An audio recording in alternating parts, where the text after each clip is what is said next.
This is the November 2011 Unit 1 paper, Statistics and Probability. You can use a calculator. Question 1 is a probability question. There are yellow discs, red discs, blue discs and green discs in a bag. Dinesh is going to take at random a disc from the bag. The table shows each of the probabilities that Dinesh will take a red disc, or a blue disc, or a green disc. Work out the probability he will take a yellow disc. Now probabilities always sum to 1.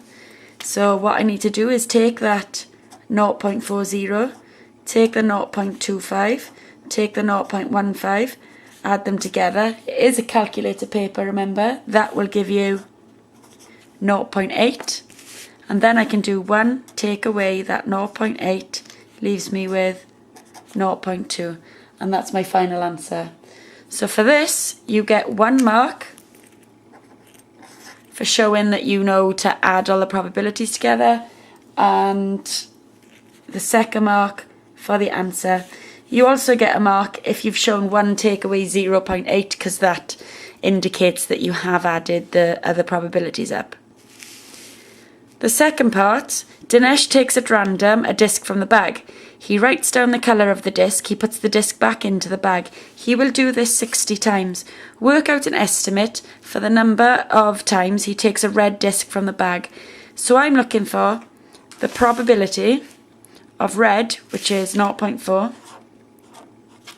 So we want to find a probability of 0.4 of, which is times, 60. So we've got 0.4 times 60, which equals 24. So 24 times he takes a red disc from the bag. Now for this, you get 1 mark for showing you know to multiply them together, and you get the second mark for the final answer. Question 2 is a ratio question. A pile of sand has a weight of 60 kilograms. The sand is put into a small bag, medium bag and a large bag in the ratio of 2 to 3 to 7. Now the way ratios are always set up is the order they're given in the question is the order of the ratio. So that is small, that is medium and that is a large bag. Work out the weight of sand in each bag. So first thing you do here is you work the total number of parts you've got. So you add those together. So 2 plus 3 plus 7, and that ends up giving you 12. So I got 12 parts all together. Now I need to take the 60 kilograms divided by that 12 parts, and 60 divided by 12 gives me 5 kilograms, and that is what 1 part is worth. Then I need to say, well, if in the small bag there are 2 parts and 1 part is worth 5, I can say that the small bag has got 5 times 2 in it, which is 10 kilograms. The medium bag has 3 lots of 5 in it, which is 15 kilograms. And the large bag has 7 lots of 5 in it, which is 35 kilograms.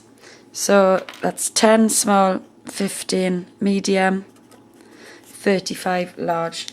With regards to the mark allocation, you get 1 mark for showing 60 divided by whatever your total number of parts is. You get another mark for indicating that you've times it by at least one of the ratios. And then you get the final mark for having the correct answer. If you've only got 2 of these measurements correct, then you can get 2 marks in total, not the full 3. Question 3 looks like an algebra question, but it's really a question about your understanding of the mean hidden in some algebra. So Julie is X years old, Kevin is X plus 3 years old, Omar is 2X years old. Write an expression in terms of X for the mean of their ages. Now they only want an expression, they don't want anything equal to anything, they don't want to work out the actual ages. We just need to know how to find the mean. Now the mean is where you add them all up and you divide by the number you have. So how many people have we got? Well, we've got 3 people. So Julie's age is X. Kevin's age is X plus 3. Add Omar's age, which is 2X. So I've added them all up and I divide by 3. Now I could go ahead there and say X and 2X is 4X plus 3, but they haven't asked me to simplify it, so for now that is actually going to do. With regards to the mark scheme, you get 1 mark for showing that you've understood the need to add them together, and then you get the second mark for showing that you've added them together and divided by 3. Question 4 is a questionnaire question. James wants to find out how long his friends spend using the internet. He uses this question on his questionnaire. How many hours do you spend using the internet? 1 to 5, 5 to 10, 10 to 20. Write down 2 things that are wrong with this question. Now, there are 3 things that are wrong with this question. They've only asked for 2 in the paper. I will tell you the 3. So the first one that should jump out of you always, or jump out at you even, is the time frame. There's no time frame in this question. It just says how many hours do you spend using the internet. That could mean in a day, a week, a month, a year, 10 years. It doesn't say. So that makes the question unreliable. So it's missing a time frame. The second thing it's doing is if I did spend 5 hours using the internet, which box should I tick? That one or that one? It's not clear. The reason it's not clear is because there's a 5 for both boxes.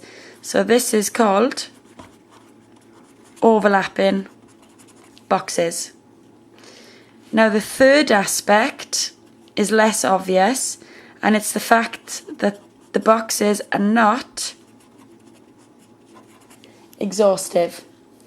And what we mean by not exhaustive, there's a H in there, sorry. What we mean by not exhaustive is the fact that it doesn't cover all possibilities. What if, like my dad, you don't use the internet? What box is he going to tick? Nothing. There's nothing there for him to tick. What if I'm on the Xbox all the hours God sends, and so I spend about 50 hours? There's not an option for me there. So there should be a more than box or a none box. Well, it's a 2-mark question and you get 1 mark for each aspect, and you only needed to provide 2. Write a better question for James to use on his questionnaire to find out how long his friends spend using the internet. So really here you're getting double the marks for knowing the same piece of information. My question needs to include a time frame and my boxes had better not be overlapping. So I can use the exact same question he's used above, because that looks lovely. How many hours do you spend using the internet? But I'm just going to add on the end in a week. So how many hours do you spend using the internet in a week? So there's 1 mark, and then I'm going to give some response boxes, and that one's going to be for 0, don't use the internet. That's going to be 1 to 4 hours. That's going to be 5 to 9 hours.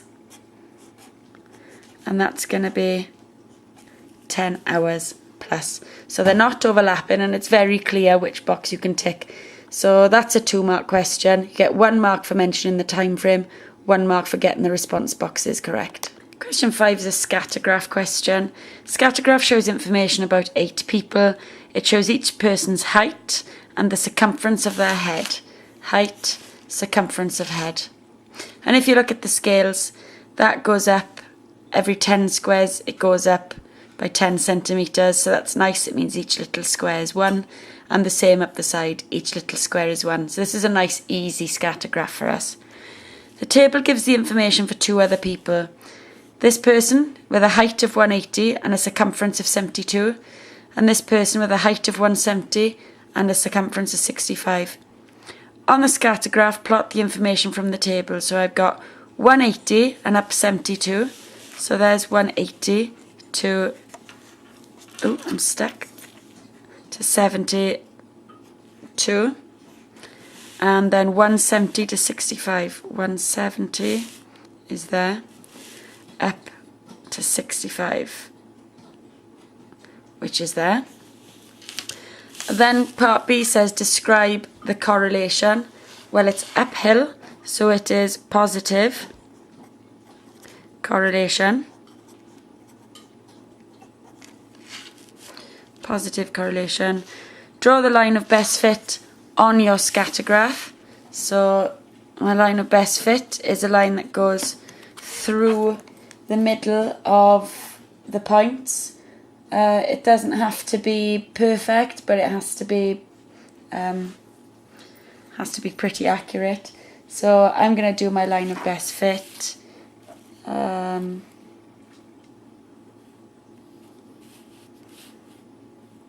There, perhaps.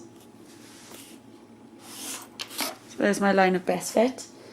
And then part D asks us to estimate. And the fact that it's asking us to estimate means they want us to use the graph. Estimate the circumference of the head of a person who is 156 centimetres tall. So there's 155, 156, which is there. I'm going to show it on my graph. I'm not going to make the mistake of simply looking up and reading where I think. If you haven't used the graph, you cannot get the mark for using the graph. And mine comes out just at 54. So mine is 54 centimetres.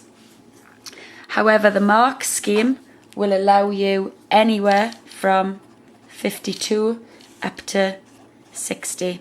And it's quite a big range because people draw their lines of best fit differently. So they're all 1 mark questions. Question 6 is a best value question where we can use the unitary method pretty nicely.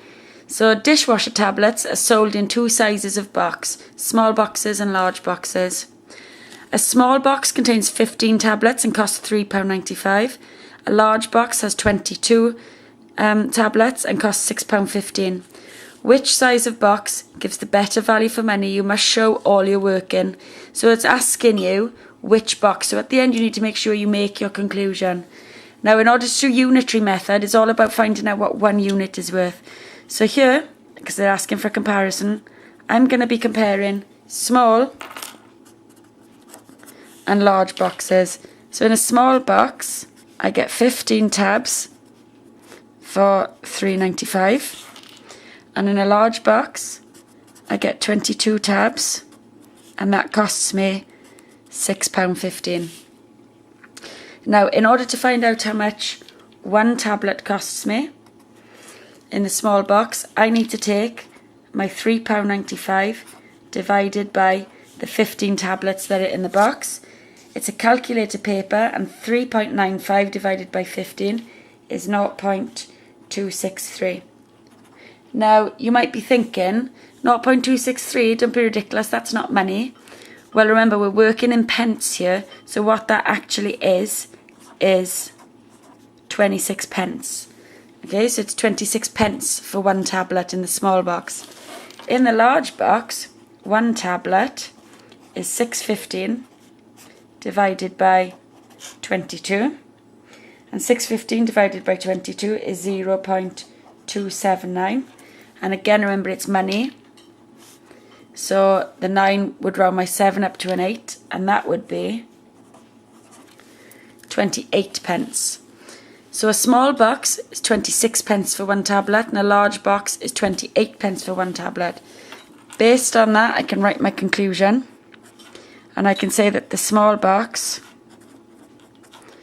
is the better value for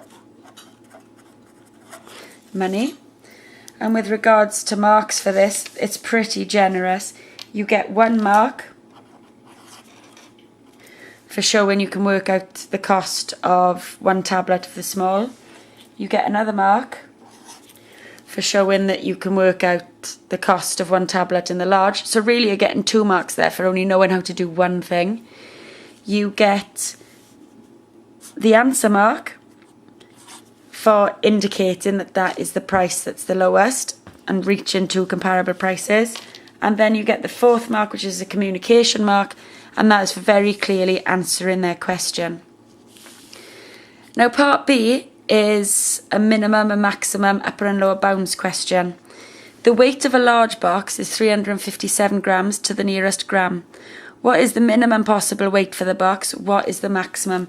Now, if anything asks you for the minimum and maximum, all you need to do is take away 0.5 of a unit, in this case grams, to find the minimum, or add 0.5 of a unit, remember the units are grams, to find the maximum weight. So the minimal possible weight is 357, take away half a unit. So what you're left with is 356.5. And for the maximum, you take your 357 and you add 0.5 of a gram, and that's going to give you 357.5. So they really are pretty simple questions once you know how to do them. 1 mark each. Question 7 is a distance time graph question. The graph shows the distance travelled by 2 trains. Distance travelled and time it takes them to travel. Train A, train B. Work out the gradient of the line for train A. Gradient equals the rise over run, otherwise known as the change in the y-axis divided by the change in the x-axis. In order to do this, you find 2 points where the line for train A crosses over whole number values. So I'm going to pick that point there because it crosses exactly on the 25 and the 50. And I'm going to pick that point there. And I'm just going to draw a little right angle triangle on them. So the rise, the distance in the height there, is from 40 to 50. So it's 10. And it's got a run, a distance in x, from 20 to 25. So it's got a run of 5. So my gradient is going to be 10 over 5. 10 divided by 5 is 2. So the gradient is 2. Part B then asks, which train is travelling at the greatest speed? You must explain your answer. So looking at the graph, we can see, and we can offer any kind of an explanation. The mark scheme offers loads of options, but I'm just going to go simply for the fact that in 30 minutes, train A has travelled a greater distance because the speed is constant. We know that because it's a straight line. So within 30 minutes, train A's gone faster or gone further than train B. So that's going to be my explanation. You could go ahead if you wanted to and try and work out the gradient of train B because it'll be less than 2. So go ahead and do that if you want. You can make the right angle triangle maybe from there to, well, we'd go there. There's a whole point to there. And we could say it's got a height of 40, a rise of 40 and a run of 30. And I could say, well, line B, train B, would be 40 over 30. I could put that in a calculator and it would give me 1.3 or so. So there I can see my gradient is less. But either way, the answer is train A is faster because it covers a greater distance than train B in the same amount of time.